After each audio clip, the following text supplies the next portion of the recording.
selanjutnya ada Muhammad Agi, dan yang terakhir ada Ujang Sandi Nugraha. Insyaallah untuk pertemuan kali ini kita akan membahas mengenai analisis fundamental. Boleh di next. Nah, yang pertama yakni pengertian fundamental analisis gitu ya. Ini akan dijelaskan oleh saya sendiri. Nah, teman-teman sekalian, dalam analisis saham ini sebenarnya ada banyak metode begitu ya. Namun yang secara umum biasanya digunakan yakni ada analisis teknikal dan juga analisis fundamental yang kali ini kita akan bahas. Nah, sebelum kepada pengertian analisis fundamental begitu ya, kita kenali dulu analisis teknikal. Analisis teknikal ini adalah analisis yang umumnya dianggap mudah begitu ya, karena analisis ini menggunakan instrumen grafis histori gitu ya, dari naik atau turunnya sebuah harga saham seperti itu. Nah, selanjutnya langsung masuk kepada pengertian dari analisis fundamental gitu ya. Nah, teman-teman sekalian, mungkin secara bahasa juga sudah terlihat ya, analisis fundamental. Jadi yang dianalisis adalah fundamentalnya itu, basicnya itu ya. Secara mudah gitu ya, teman-teman bisa mengartikan analisis ini adalah analisis yang menggunakan atau mengedepankan basic atau fundamental dari saham begitu ya. Contohnya gitu, perusahaan dari saham tersebut begitu ya, kondisi ekonominya seperti apa begitu kan. Lalu kondisi ekonomi secara makro seperti apa dan lain sebagainya. Namun ada beberapa pendapat begitu ya yang dapat disimpulkan untuk pengertian ini ya, pengertian dari analisis fundamental. Yakni proses analisis sekuritas saham dengan memperhatikan berbagai faktor baik internal, data-data keuangan perusahaan, laporan gitu ya, maupun eksternal perusahaan. Nah, ini contohnya sektor industri, kondisi ekonomi secara global dan lain sebagainya. Nah, ini bertujuan untuk menentukan nilai intrinsik dari sebuah perusahaan. Kasarnya memang untuk mempermudah begitu ya, ini dinilai dari basic yang tadi saya sampaikan di awal. Bahwasanya dianalisis dari apa-apa yang memang fundamental dari target saham yang akan dibeli tersebut begitu ya, perusahaannya seperti apa dan lain sebagainya. Mungkin itu untuk materi yang pertama. Selanjutnya yakni mengenai mekanisme ya. Boleh di next. Nah, mekanisme atau langkah analisis fundamental. Dan ini akan dipaparkan oleh Saudara Agi. Kepada Saudara Muhammad Agi disilahkan. Bismillahirrahmanirrahim. Assalamualaikum warahmatullahi wabarakatuh. Di sini saya akan memaparkan materi yaitu tentang analisis langkah analisis fundamental.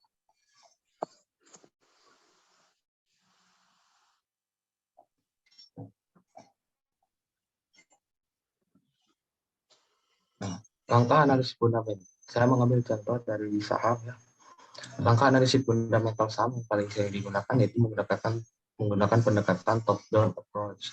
Analisis fundamental saham adalah cara mempertimbangkan kondisi ekonomi suatu perusahaan. Oleh karena itu, pendekatan ini akan melibatkan kondisi fundamental dan sektor industri dari perusahaan tersebut. Yang pertama yaitu ada kondisi makro atau suatu perusahaan. Kondisi ini berkaitan erat dengan kebijakan yang ditetapkan oleh pemerintah. Salah satunya yaitu kebijakan terkait suku bunga. Jika kondisi suku bunga naik, maka kebanyakan investor memilih menyimpan uangnya di bank daripada saham. Begitupun sebaliknya. Yang kedua yaitu ada kondisi sektor dan industri.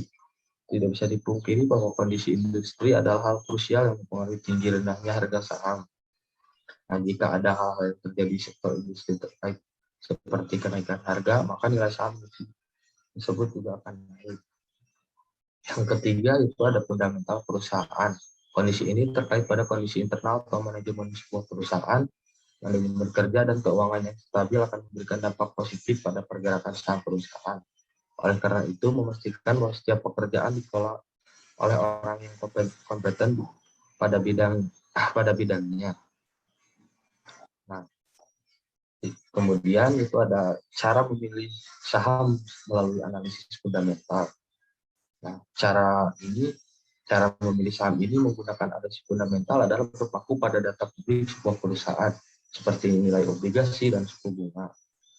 Terdapat beberapa langkah-langkah untuk menggunakan teknik analisis ini, yaitu yang pertama ada memastikan bahwa kinerja perusahaan terus mengalami peningkatan dengan memeriksa perolehan laba dan peningkatan harga sahamnya. Yang kedua, saham perusahaan tersebut memiliki kapitalisasi pasar dengan nilai lebih dari 500 miliar. Yang ketiga, memastikan bahwa perusahaan tersebut memiliki model bisnis yang jelas dan terstruktur. Yang keempat, memeriksa rata-rata price earning ratio yang tidak jauh berbeda.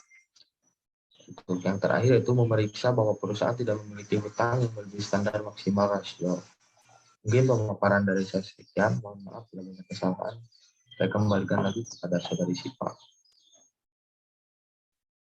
Baik, terima kasih kepada Saudara Agi yang sudah memaparkan terkait mekanisme atau langkah dari analisis fundamental. Selanjutnya yakni analisis mikro. Analisis mikro yang akan disampaikan oleh Ujang Sandi Nugraha. Kepada Saudara Ujang Sandi Nugraha, disilakan. Baik, Assalamualaikum warahmatullahi wabarakatuh. Terima kasih kepada moderator yang telah memberikan kesempatan untuk saya menjelaskan terkait analisis fundamental secara mikro gitu kan. Nah, sebelumnya mohon maaf, saya tidak bisa on cam karena mungkin jaringan di sini cukup susah, jadi tidak bisa on cam. Tapi ini saya rasa tidak akan mengurangi esensi dari pemaparan materi untuk kali ini. Nah, langsung saja untuk analisis secara mikro. Menurut Sunaria, faktor fundamental mikro merupakan faktor yang berhubungan dengan kebijakan internal suatu perusahaan. Dalam analisis fundamental mikro lebih terfokus tentang bagaimana cara pengalokasian sumber daya agar dapat tercapai dengan kombinasi yang tepat. Analisis fundamental mikro menjadi salah satu alat yang dapat digunakan untuk mengamati dan mempelajari indikator mikro apa saja yang menjadi penentu harga, termasuk juga harga saham. Salah satu cara untuk mempelajari atau mengamati indikator terkait kondisi mikroekonomi adalah dengan menilai kinerja perusahaan. Kemajuan dan kemunduran tercermin dari rasio-rasio keuangan. Rasio keuangan merupakan perbandingan antara jumlah satu dengan jumlah lainnya. Analisis rasio dapat memberikan gambaran atau pengukuran relatif dari operasi perusahaan. Dengan melihat perbandingan tersebut, diharapkan dapat memberikan jawaban untuk selanjutnya dianalisis untuk menentukan keputusan. Nah, faktor fundamental mikro menentukan nilai saham perusahaan dengan menganalisis variabel-variabel yang berasal dari internal perusahaan. Kemudian dari variabel internal tersebut dihubungkan antara satu variabel dengan variabel lainnya sehingga diperoleh taksiran mengenai nilai saham. Faktor fundamental mikro memusatkan perhatiannya pada data-data laporan keuangan yang dikeluarkan oleh perusahaan. Kemudian dari data laporan keuangan tersebut dianalisis sesuai dengan kebutuhan. Analisis laporan keuangan dapat dijadikan sebagai dasar dalam melakukan analisis faktor fundamental mikro. Karena hasil dari perhitungan rasio-rasio keuangan akan mencerminkan tingkat likuiditas, solvabilitas, profitabilitas, dan stabilitas yang dapat digunakan untuk menginvestigasi perubahan nilai perusahaan yang tercermin melalui nilai saham. Jenis-jenis rasio keuangan pada dasarnya ada bermacam-macam. Penggunaan berbagai macam rasio keuangan dapat dibuat menurut kebutuhan penganalisis.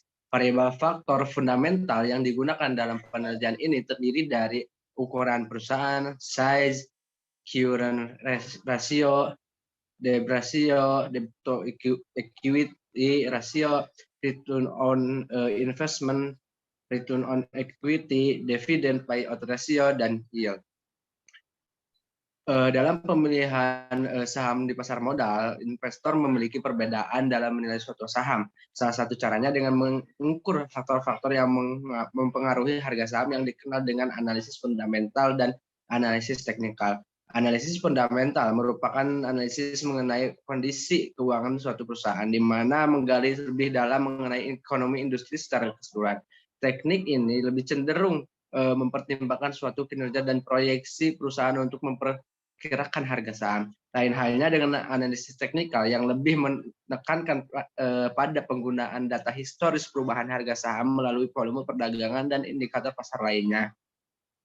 Mungkin sekian dari saya. Mohon maaf bila ada kesalahan. Saya kembalikan kepada moderator. Wassalamualaikum warahmatullahi wabarakatuh.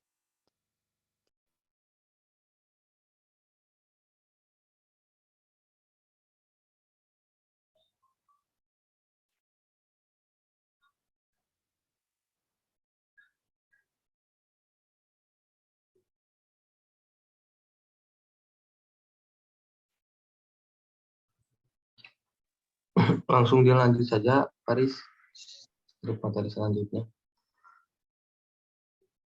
Baik, selanjutnya yakni mengenai analisis secara makro ya, yang akan disampaikan oleh saudara Faris. Silakan kepada saudara Faris. Baik, untuk materi selanjutnya yaitu analisis secara makro. Menurut Samsul, faktor fundamental makro ekonomi merupakan faktor yang berhubungan dengan kebijakan di luar perusahaan. Faktor makro ekonomi mempengaruhi kinerja perusahaan dan perubahan kinerja perusahaan secara fundamental mempengaruhi harga saham di pasar. Harga saham akan berpengaruh seketika oleh perubahan faktor makroekonomi karena para investor lebih cepat bereaksi. Ketika terjadi perubahan faktor makroekonomi, investor mengkalkulasi dampaknya baik positif maupun negatif terhadap kinerja perusahaan dan kemudian mengambil keputusan untuk membeli atau menjual saham perusahaan yang bersangkutan. Analisis fundamental makro ini pada umumnya dapat dilakukan dengan mengamati analisis pada kondisi ekonomi. Penggunaan analisis ini didasarkan atas pemikiran bahwa harga suatu jenis saham tidak hanya dipengaruhi oleh faktor-faktor internal perusahaannya, melainkan faktor-faktor eksternal seperti kondisi ekonomi. Juga ekonomi mempengaruhi harga suatu jenis saham. Faktor ekonomi secara fundamental memiliki pengaruh terhadap perubahan harga saham di pasar karena lingkungan ekonomi makro merupakan lingkungan yang mempengaruhi operasi perusahaan sehari-hari. Faktor-faktor fundamental makro seperti pertumbuhan PDB, inflasi, dan nilai tukar dapat membantu investor dalam meramalkan kondisi ekonomi makro di masa mendatang, sehingga sangat berguna dalam pembuatan keputusan investasi yang sangat menguntungkan. Oleh karena itu, para investor perlu memperhatikan indikator ekonomi apa saja yang dapat mempengaruhi harga saham. Faktor-faktor makroekonomi fundamental ada 3, yaitu pertama, produk domestik bruto. Pertumbuhan produk domestik bruto mencerminkan tingkat kesejahteraan masyarakat. Semakin tinggi nilai PDB menunjukkan bahwa pendapatan masyarakat juga tinggi. Jika pertumbuhan ekonomi membaik, maka daya beli masyarakat akan meningkat. Hal tersebut akan mendorong perusahaan untuk meningkatkan penjualannya, sehingga kesempatan perusahaan untuk memperoleh keuntungan juga akan semakin besar. Besarnya keuntungan yang memperoleh perusahaan dapat meningkatkan harga sahamnya. Selain itu, PDB menjadi tolak ukur kemakmuran suatu negara terhadap perekonomian suatu negara, yang pada gilirannya akan memberikan nilai tambah terhadap peningkatan pendapatan dan kesejahteraan masyarakat melalui kegiatan investasi. Peningkatan investasi yang tinggi pada suatu perusahaan akan meningkatkan harga jual saham. Yang kedua, inflasi. Kenaikan inflasi yang tinggi terjadi secara terus-menerus dan akan berdampak pada penurunan pendapatan perusahaan. Hal tersebut terjadi karena masyarakat yang memiliki pendapatan tetap akan mengurangi jumlah konsumsi. Pengurangan tersebut akan mempengaruhi penurunan laba perusahaan. Dan itu inflasi juga berpengaruh terhadap peningkatan biaya pada suatu perusahaan. Apabila biaya perusahaan meningkat, maka hal tersebut akan mengurangi pendapatan perusahaan, sehingga mengakibatkan penurunan profit perusahaan. Penurunan laba perusahaan akan mengurangi minat investor untuk berinvestasi pada perusahaan tersebut, yang selanjutnya akan berpengaruh pada penurunan harga saham. Yang ketiga yaitu nilai tukar. menurut Nopirin menyatakan bahwa nilai tukar atau kurs adalah perbandingan antara harga mata uang pada suatu negara dengan mata uang negara lain. Nilai suatu mata uang ditentukan oleh nilai tukar mata uang tersebut terhadap mata uang lainnya. Secara teori, dampak perubahan tingkat nilai tukar dengan investasi bersifat tidak pasti. Dalam jangka pendek, penurunan tingkat nilai tukar akan mengurangi investasi melalui pengaruh negatifnya. Karena penurunan tingkat kurs ini akan menyebabkan nilai real aset masyarakat menurun dan selanjutnya akan menurunkan permintaan domestik masyarakat. Sekian yang bisa saya sampaikan, saya kembalikan kepada moderator. Baik, terima kasih kepada Saudara Faris yang sudah memaparkan analisis secara makro seperti itu. Baik, terima kasih rekan-rekan sekalian sudah mendengarkan. Sekian mungkin dari kami. Mohon maaf apabila banyak kesalahan. Silakan untuk bertanya. Terima kasih.